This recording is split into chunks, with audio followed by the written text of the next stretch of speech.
تمام دیکھنے اور سننے والوں کو یوٹیوب چینل ایزی ہیلتھ کی طرف سے خوش آمدید۔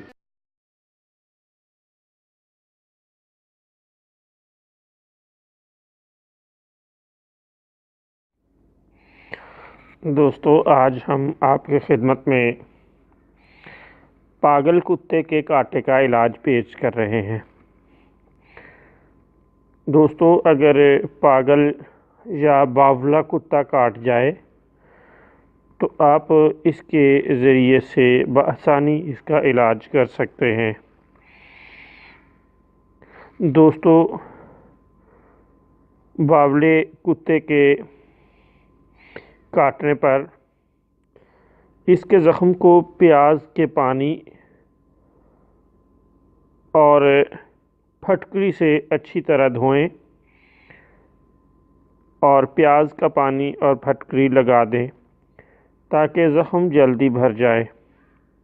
نیز پیاز کا رس پلاتے رہیں، اس سے کتے کے کاٹے کی زہر دور ہو جاتی ہے اور مریض ٹھیک ہو جاتا ہے۔